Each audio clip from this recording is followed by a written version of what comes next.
The marketplace of Zareth Prime was always loud, but tonight it felt different. The air was cold. The sky was dark, and a strange silence hid under all the noise. People from many alien races stood close, whispering, watching, waiting for something rare in the center of the square. Metal lights shone on a raised platform. Slaves stood in a line, chained by their wrists and ankles, their eyes empty, but one figure did not look empty. She looked terrified, confused, and broken from inside. Her name was Lyra. Her skin was silver blue, glowing softly under the dim lights. Her hair floated like thin white smoke, and her eyes had a storm hidden behind them. No one in the crowd knew her story. They only saw a rare alien girl being sold like an object.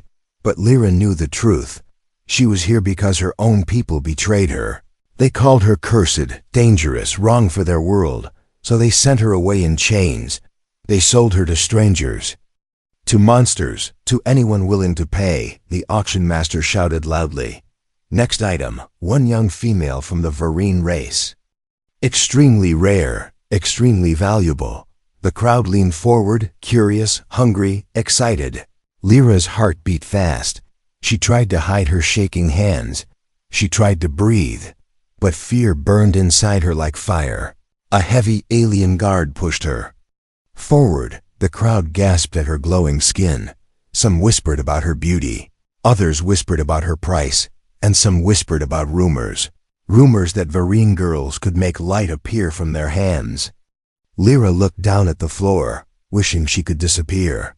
Every time she felt strong emotion, a soft light began to form around her fingers. Her people hated it. They feared it. They said it was a bad omen, a sign that she carried the old power, the power that once destroyed half of their world. She tried to control it. She tried to be normal, but the light always came back. And now she was here, sold like a weapon. The auction master lifted her chin with a metal stick, forcing her to look up. Look at her, buyers, perfect condition, perfect health, very obedient. Lyra knew that was a lie. She was not obedient. She was simply scared. Too scared to run, too scared to fight. Then the bidding began. Voices from every corner shouted numbers. Different species raised their hands. A tall red-skinned merchant offered double the price. A cyborg captain added more. A masked alien in the back tried to buy her quietly. Lyra felt sick. Her future was being sold piece by piece. And then the crowd grew silent, because someone new stepped forward, a human, tall, calm, silent. Wearing dark combat armor, his name was Ethan. He did not shout. He did not push. He did not smile. He simply looked at Lyra with steady eyes, not hungry eyes, not cruel eyes, just calm. Like he was trying to understand her. The auction master laughed nervously. Human buyer, interesting. But do you have enough credits? Ethan tapped a small device on his wrist. A hologram of gold numbers appeared in the air. The entire crowd gasped. He offered more than anyone else, much more. Enough to buy 10 slaves. Enough to buy freedom for a small town. The auction master froze for a moment, shocked by the number. Then he shouted, "Sold," to the human soldier. The chains on Lyra's wrists unlocked. The guard pushed her toward Ethan, but Ethan did not grab her. He did not pull her roughly like other masters. He simply stepped aside and said in a quiet voice, "Walk with me." Lyra followed, shaking, confused. Why would a human pay so much for her? Why did he look at her like she was not an object? Why did he look almost worried for her? As they moved away from the marketplace, Ethan spoke again. "You are safe now," he said, his voice low. "But you are not ready to know why." Lyra stopped walking. Her breath caught in her throat. Her fingers began to glow softly again. She whispered, "What do you want from me?" Ethan looked at the glowing light in her hands, not with fear, not with greed, but with recognition, like he had seen this power before. He answered only one sentence, a sentence that would change her life forever. "I didn't buy you to own you," he said. "I bought you to save you." Lyra walked behind Ethan with small, careful steps. The night air of the spaceport felt strange on her skin, cool and sharp. Her wrists still hurt where the chains had been.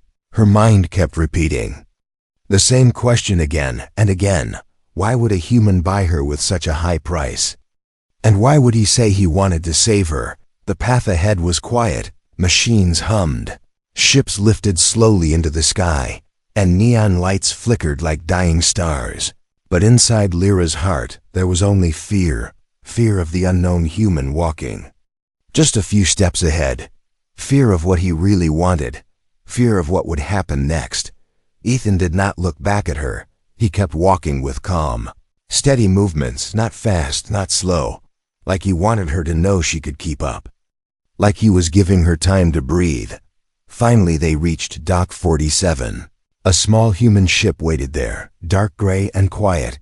It looked strong, armored, ready for danger.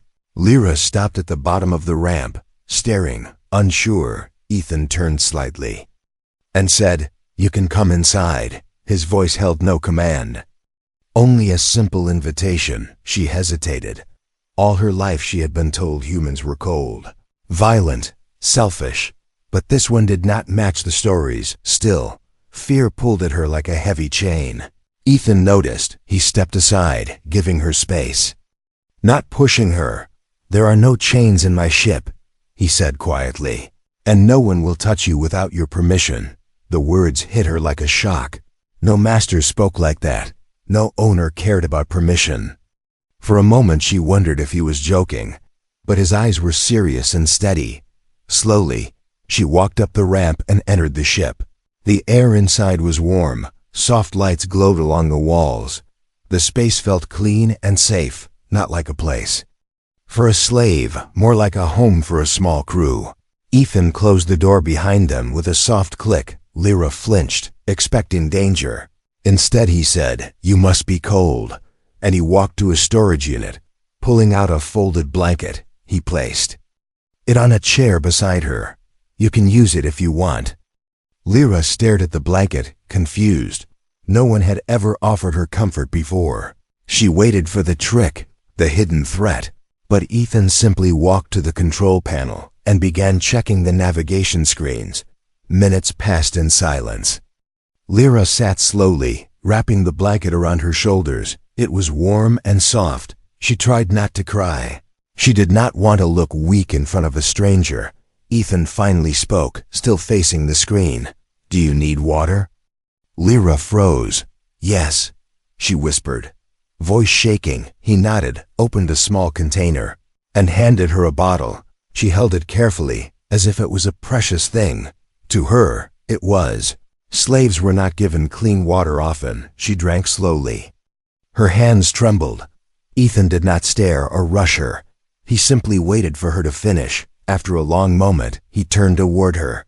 "We will leave Zareth Prime soon," he said. "But before that, I need you to trust me a little." Lyra looked up at him, her voice weak. "Why?" she asked. "Why help me? Why save me? Humans do not do this." Ethan leaned against the panel, folding his arms. He studied her glowing skin, her tired eyes, her frightened posture.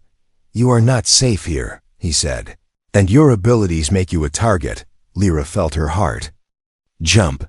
"You know about my abilities," she whispered. He nodded. "I know more than you think." Her fingers twitched, and a faint light appeared. A soft blue glow formed around her hands. She gasped and pulled them close, trying to hide them. "I cannot control it," she said, ashamed. "It makes people afraid." Ethan shook his head. "It makes the wrong people interested," he corrected. "But your power is not a curse." Lyra stared, unable to believe him. "My people sold me because of it. Your people were wrong," Ethan said simply. His voice held no doubt, no fear, only truth. She looked away, tears threatening to fall. Ethan lowered his voice. "I saw someone like you once." Lyra turned sharply. "What do you mean?" Ethan did not answer fully, not yet. Instead he walked to a nearby door and opened it. Inside was a small room with a soft bed, a light, and a door that closed gently without a lock. "This is your room," he said. "You can rest here." Lyra stared at him, confused again. "No chains?" No chains, he repeated. No orders? No orders, no punishment? Ethan looked directly at her. I am not here to hurt you, he said. I bought you so no one else could. Lyra stepped inside slowly. Her voice was barely a whisper. Then what am I here for? Ethan's answer came softly, but with weight. You are here because the universe is about to change, he said, and you are part of the reason why. Lyra did not sleep that night. She sat on the edge of the soft bed. The blanket wrapped around her. The room was warm and quiet, but her mind was loud. Every memory she tried to forget returned again and again. Her home, her people, her father's. Final words, the moment they locked the chains on her wrists. Ethan stayed in the pilot's seat the whole night. He did not check on her or disturb her. He simply watched the stars and guided the ship through dark space. Sometimes she heard him sigh quietly. Sometimes she heard him whisper something to himself. But he never came near her room. He gave her space. A strange kind of kindness she did not understand. When the artificial morning lights turned on, Ethan spoke. We will stop soon, he said from the cockpit. There is a safe station ahead. We need supplies. Lyra stepped out of her room slowly. Her hair messy, her eyes tired. She looked like she had cried. Ethan noticed but said nothing. She sat on the chair across from him. For a long time, neither of them spoke. Finally, Ethan broke the silence. You did not sleep. It was not a question. She shook her head. My mind would not let me. Ethan nodded slowly. Do you want to talk? Lyra frowned, unsure. No one ever asked me that. I am asking now, Ethan said.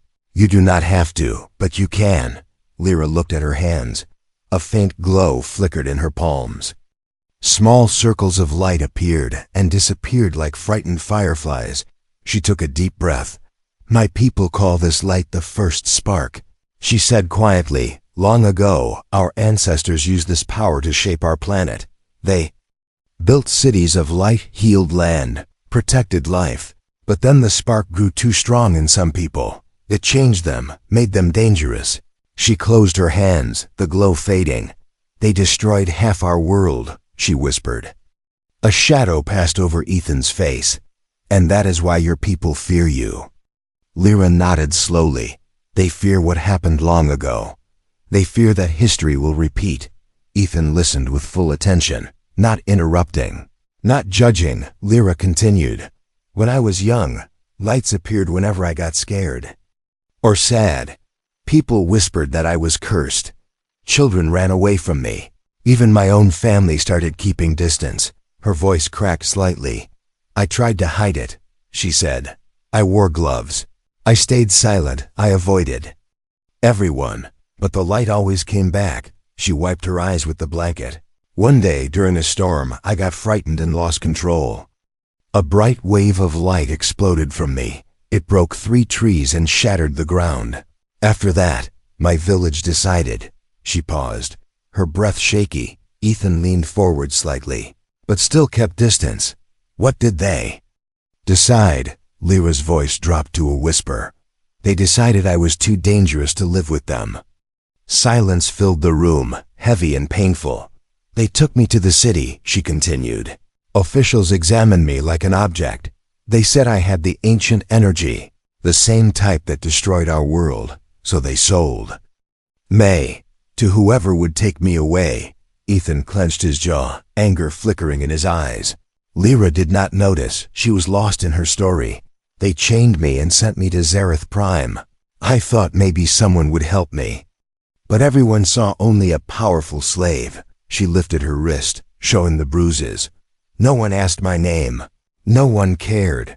Her eyes lifted to Ethan's face, full of confusion. Until you, she whispered. You did not treat me like a weapon or a tool. You treated me like a person. Ethan looked away for a moment. His voice became quieter, heavier. Because I knew someone like you. Lyra's heart jumped. You said that before. Who was it? Ethan stared at the stars outside the window. His face carried a sadness she had not seen before. Someone very important, he said softly. Someone who had light in her hands too. Lyra's breath caught. A human. She whispered. Yes, Ethan answered. A human. He did not continue. He went silent, the memory clearly painful. Lyra waited, but he said no more. She took a slow breath. For the first time, she felt a strange connection to him. Not fear, not obligation, but something warm, something she could not name yet. Ethan finally stood. We will reach the station in 1 hour, he said. Rest if you can. Lyra watched him walk back to the cockpit, her heart full of new questions. Questions about her past, questions about her power, and questions about the human who saved her. But one question burned brighter than all the rest. Who was the human girl with light in her hands? And why did Ethan look so broken when he remembered her? Asterisk, the supply station floated in the empty dark. Like a lonely metal moon, its lights flickered softly, its walls old and cracked, and its docks half broken. Ethan guided the ship toward it with calm hands, but inside his mind something felt wrong. A quiet alarm in his heart whispered that danger was close. He did not tell Lyra. Not yet. Lyra stood beside the window, staring at the giant station as it slowly grew larger. Her fingers were wrapped in the blanket, her eyes full of quiet fear. Is it safe there? She asked softly. As safe as it can be, Ethan replied. But stay close to me. The ship docked with a metallic clang. The doors opened, and cold air rushed inside. A smell of smoke and rust filled the hallway. Lyra hesitated before stepping out. Ethan placed a hand near her, not touching, but close enough to guide her, and together they walked into the dim station. The place looked abandoned. Shops were closed, lights flickered, machines clicked without purpose. Only a few travelers moved around, watching everything with suspicious eyes. Lyra felt a chill crawl up her spine. This place feels wrong, she whispered. It is, Ethan answered. But we only need fuel and food. As they moved through the narrow corridor, Lyra felt eyes on her, unknown eyes, sharp and hungry. A group of strange aliens whispered behind a metal door, their voices low, tense, dangerous. She heard one of them say, "Did you see the human ship?" "He is here," another answered. "And the girl, the glowing one." "Worth a fortune." Lyra froze. Ethan noticed instantly. "What is it?" he asked quietly. Someone is talking about me," she whispered. Ethan's eyes darkened. He placed a protective hand near her shoulder. "Stay close," he repeated. They reached the supply counter. A robotic attendant rolled forward, its metal face cracked and dusty. "Fuel and rations," Ethan said calmly. The robot scanned him and beeped. "Processing," it said. Voice static filled. But before the transaction could finish, alarms suddenly echoed through the entire station. Red lights flashed. A harsh voice boomed through the speakers. "Warning! Unidentified ships approaching the station. Possible hostile forces." Lyra grabbed Ethan's arm. "Hostile forces," she whispered. Ethan looked toward the nearest window. Dark shapes moved through space, growing larger every second. His jaw tightened. "It's them," he said. "Who?" Lyra asked. "The Syndicate," Ethan answered. "They hunt rare abilities." Lyra felt her chest tighten. "They are here." "For me." "Yes," Ethan said. "And I will not let them take you." The lights around them flickered violently. Doors slammed shut across the station, trying to lock the danger out, but it was already too late. A massive explosion shook the metal walls. Dust fell from the ceiling. People screamed and ran. The Syndicate had forced their way in. Ethan grabbed Lyra's hand firm, strong, protective. "Run," he said, and they ran. Down the hallway, past broken machines, past falling lights, past screaming travelers. Lyra's heart pounded like a drum. The ground shook again as more explosions hit the station. Behind them, Syndicate soldiers appeared tall, armored with glowing red visors. They shouted orders and fired electrified nets toward the fleeing crowd. One of the nets shot toward Lyra. She screamed, raising her hands without thinking. A burst of blue light exploded from her palms. The net melted in the air like burning paper. Ethan pulled her behind cover, eyes wide. "Good," he said. "You controlled it." But Lyra was shaking. "I didn't control it," she whispered. "It just happened." "Then let it happen again," Ethan said firmly. "We need every advantage." Another explosion ripped through the corridor. A syndicate soldier stepped forward. Aiming at them, Ethan fired back without hesitation. His shots were fast and accurate.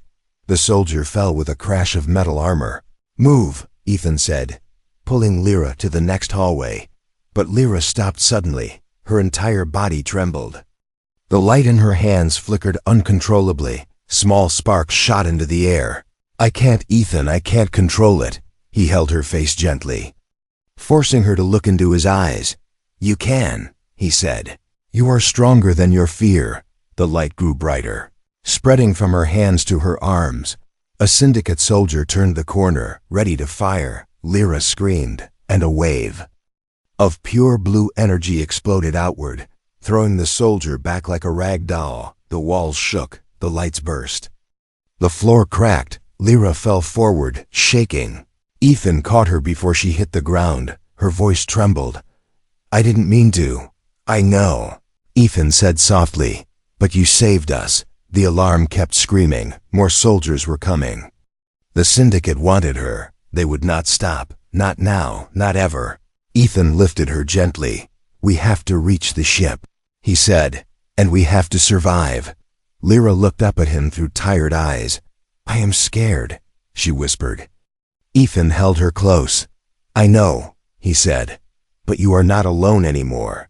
And together, with danger closing in from every side, they ran into the burning chaos of the station, determined to escape, determined to live, determined to face whatever came next. Side by side. Smoke curled through the narrow hallways of the broken station. Red alarms flashed like angry eyes, and every corner echoed with distant explosions. Ethan and Lyra ran through the wreckage, their breaths sharp and fast. The syndicate soldiers were close behind, their metallic footsteps ringing louder and louder. Lyra stumbled, her legs weak from the energy she released earlier. Ethan caught her before she fell. "We are almost there," he said. But Lyra shook her head. "I am slowing you down," she whispered. "I cannot control the light I am." More danger than help. Ethan tightened his grip on her hand. "You are not a danger," he said firmly. "You saved both of us back there." Lyra's eyes filled with fear. "That was not saving," she whispered. "That was losing control." Before Ethan could answer, a blast shook the floor. The ceiling cracked, sending a shower of metal fragments down on them. Ethan pushed Lyra against the wall, shielding her with his body. Debris rained down, scraping his armor and bruising his arms. When the dust settled, he leaned back, breathing hard. "You see," he said with a faint smile, "you are not the only one who gets hurt." Lyra stared at him, shocked. "Why do you protect me?" she whispered. "Why are you risking your life for me?" Ethan looked away for a moment. He touched a small pendant hanging under his armor, hidden until now, a tiny crystal glowing faintly blue. Lyra noticed it and gasped. "That crystal! It looks like my light." Ethan closed his hand around it. "It belonged to someone important," he said quietly.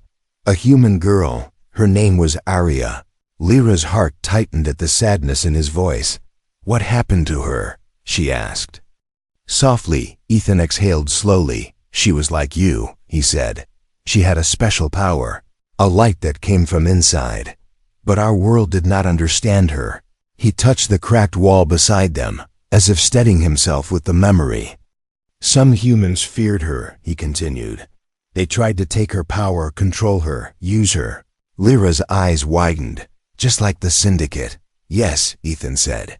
"Very much like them." He continued walking, guiding her through the dark corridor. "She trusted me," he said softly. "I promised to protect her, but I was too late." Lyra felt her breath stop. "Was she taken?" Ethan nodded slowly. "Yes, she fought. She was brave, but there were too many of them. I found this crystal where she fell." He opened his hand. letting the faint glow reflect on Lyra's face. I carry it so I never forget my promise. Lyra felt her chest ache. You cared about her. She whispered. Yes, Ethan said quietly. And now I care about you too. Lyra froze. Her heart suddenly loud in her ears.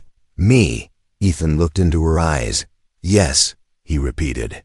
You remind me of her strength, her kindness, her heart, and I will not lose you like I lost her. Lyra swallowed hard. A warm feeling spread inside her chest, mixing with fear, hope, and confusion. No one has ever cared for me, she whispered. Not even my own people. Ethan stepped closer, slow and gentle. You deserve to be cared for, he said. You deserve safety, peace, and a life where you are not hunted. Before she could answer, a loud crash echoed behind them. More syndicate soldiers were forcing their way through the rubble. Ethan grabbed Lyra's hand again. Come on, he said. We are almost to the ship. They reached a wide open area, one of the main docking platforms. Broken ships lay scattered everywhere, smoke rising from the wreckage. But Ethan's ship still stood intact, its engines glowing softly. Hope sparked inside Lyra's heart. They ran toward it, but 3 syndicate soldiers blocked their path. Their red visors glowed as they raised their weapons. Lyra stepped back, shaking. Ethan moved in front of her, ready to fight, but he whispered, Lyra, listen to me. She looked at him with trembling eyes. You are stronger than you think, he said. Your light is not a curse. It is your gift, and it can save us both. I cannot control it, she whispered. You can, he said. Because I believe in you. The soldiers stepped forward. Ethan raised his weapon, ready to fight alone, but Lyra grabbed his arm. No, she said. I will try. Her hands began to glow, soft at first, like moonlight, then brighter, like a rising star. The air vibrated with energy. The soldiers aimed their weapons. Ethan reached for her hand, his voice soft. I am right here. Lyra closed her eyes, breath shaking, heart pounding. The glow spread across her arms, her chest, her entire body. And then, a burst of pure blue light exploded outward, silent, powerful, beautiful. The soldiers were thrown back instantly, their armor smoking. The air rippled like water. The floor cracked beneath her feet. When the light faded, Lyra collapsed. Ethan caught her carefully, holding her close. She looked up at him through half-closed eyes. Did I do it? She whispered. Ethan smiled softly. You did. As he carried her toward the ship, her head rested against his chest. For the first time, she felt safe. Safe in the arms of someone who saw her not as a weapon, not as a monster, but as someone worth fighting for, someone worth saving. Ethan carried Lyra up the ramp of the ship as alarms roared through the broken station. Smoke twisted around them like dark snakes, and more syndicate soldiers rushed through the tunnels, shouting orders and firing weapons. But Ethan did not slow down.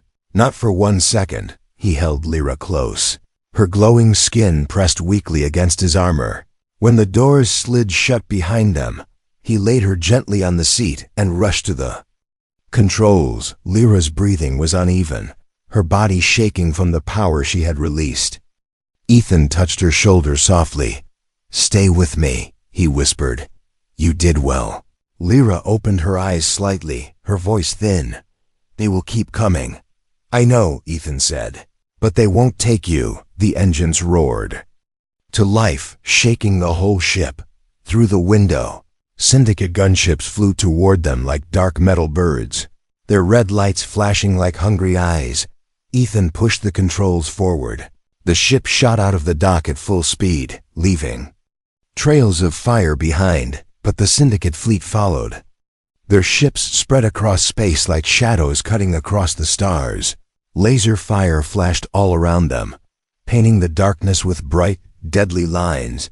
Lyra pushed herself up slowly, gripping the seat for support. Her body was weak, but her spirit was burning.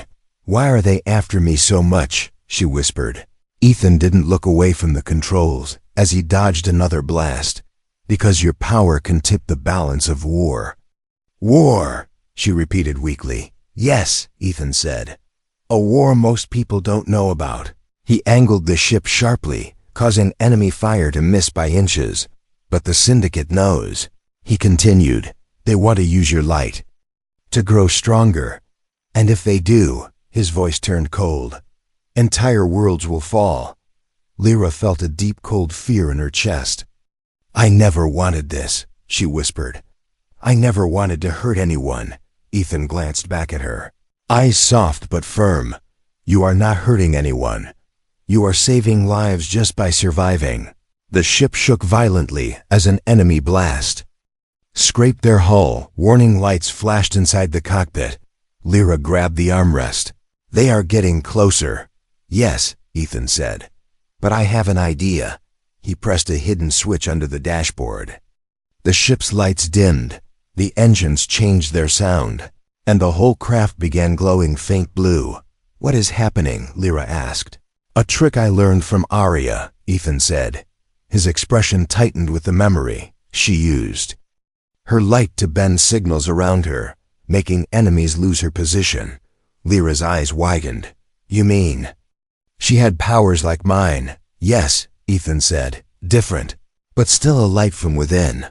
The Syndicate ships fired more blasts, but the shots passed behind them, missing by large distances. The blue glow around Ethan's ship began to pulse.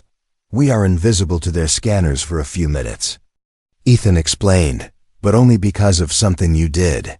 What did I do? Lyra asked, confused. Your light earlier charged the ship's core, Ethan answered. It gave us temporary cover. Lyra felt stunned. She had never helped anyone before, not truly, not like this. Yet here she was, her power protecting both of them from death. But their safety did not last long. A loud beep echoed through the cockpit. They found us again, Ethan muttered. A massive Syndicate destroyer appeared in front of them, blocking their path. Its size was overwhelming, stretching across the space like a floating metal fortress. Turrets aimed at them, glowing bright red, ready to fire. Lyra felt her heart sink. We cannot fight that, she whispered. Ethan tightened his grip on the controls. We are not going to fight it, he said. We are going through it. Before Lyra could protest, he pushed the ship into a steep dive. Rushing straight toward the destroyer, alarms screamed, lights flashed, and the Syndicate guns unleashed a rain. He said calmly, just trust me.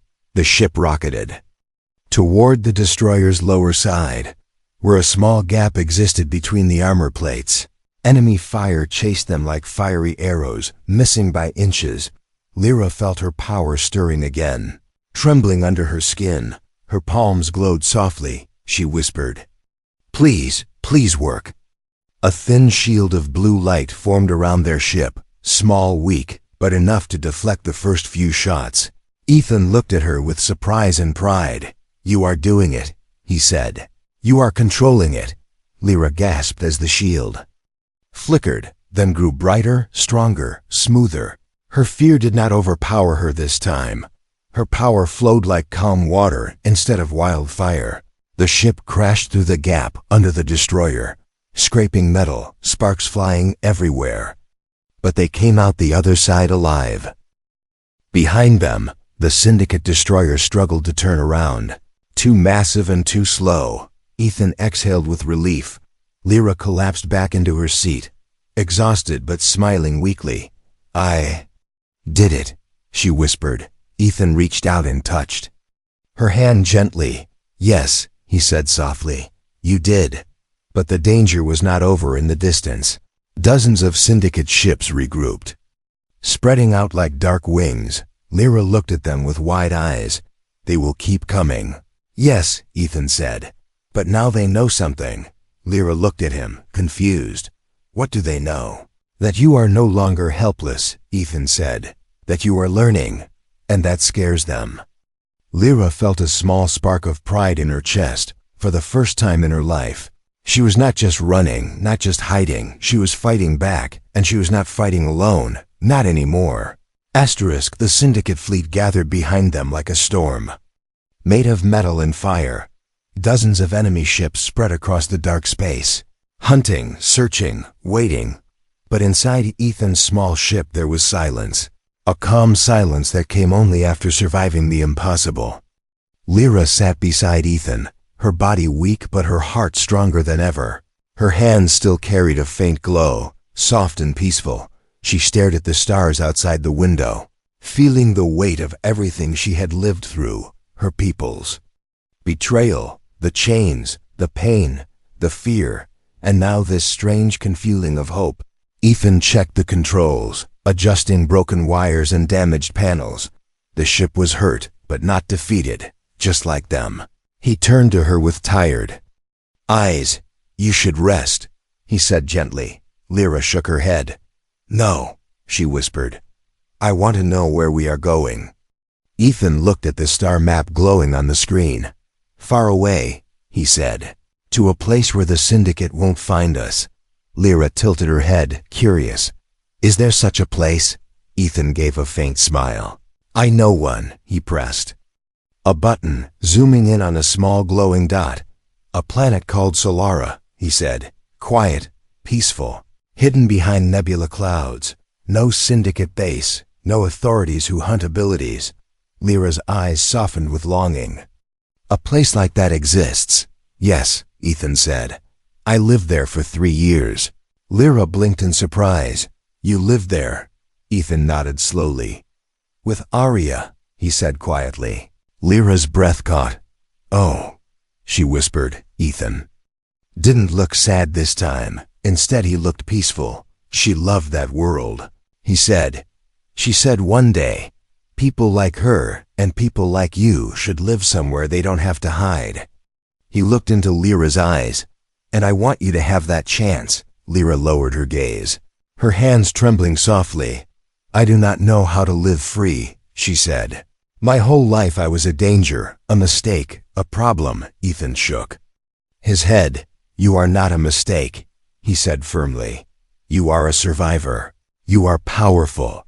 And you are more than what they told you." Lyra felt tears gathering again. She wiped them quickly, embarrassed. "I always thought freedom was something for other people. Not for me." Ethan reached out slowly, giving her time to pull away. She didn't. He placed his hand gently over hers. "Freedom is for you too," he said. "You deserve it as much as anyone else." Lyra's voice trembled. "You really believe that?" "I do," Ethan said. "And if you stay with me, we will build that life." For a moment she said nothing. She simply stared at his hand, warm and steady over hers. She remembered the days of chains, the cold floors, the mocking voices. She remembered the auction master calling her property. She remembered the guards who shoved her. The fear that lived inside her. And then she remembered Ethan, his voice promising safety, his arms carrying her through danger, his eyes seeing her as a person. Not a weapon, not a monster, not a curse. Her heart made its choice before her voice did. "I will stay," she whispered. "If you want me to." Ethan smiled softly. "I do," he said. "Not because I bought you, but because I believe in you. And because you matter." Lyra felt warmth spread through her chest. A warmth she had never felt before. A warmth stronger than fear or pain. A warmth that felt like a beginning. Suddenly the ship shook, alarms blaring again. Lyra stiffened in fear. "The Syndicate found us." Ethan checked the screens. "Yes," he said, "but they are too late." He pointed at the star map. A glowing tunnel of shifting blue light opened ahead of them. A hyperspace window. Once they entered, the Syndicate could not follow. Lyra watched the swirling lights, awe filling her eyes. "It looks like my light," she whispered. Ethan smiled. "It does. And maybe that is not a coincidence." He pushed the lever. The ship shot forward, racing toward the glowing tunnel. The Syndicate fired one last desperate volley of blasts, but the shields held, strengthened by Lyra's remaining light. The blue tunnel opened wide, and the ship entered it at full speed. The world outside exploded into swirling colors. Every star stretched into a long ribbon of light. Lyra gasped softly at the beauty. "This is freedom," she whispered. Not chains, not fear, not running, but choosing where to go, Ethan nodded. And this is only the beginning. She leaned back, exhausted but peaceful. For the first time, she felt truly safe, not because she had no enemies, but because she had someone standing with her, the human who saved her, the girl who found her power. Together, they moved through the shining tunnel of stars, heading toward a world where light was not feared, a world where she could start again, Ethan. She whispered softly, "Yes, thank you for saving me." Ethan looked at her with quiet warmth. "No," he said, "you saved yourself. I only helped you see it." And with that, their journey into a new life truly began. Side by side, human and Varine, warrior and survivor, light and hope, a new beginning written in the stars.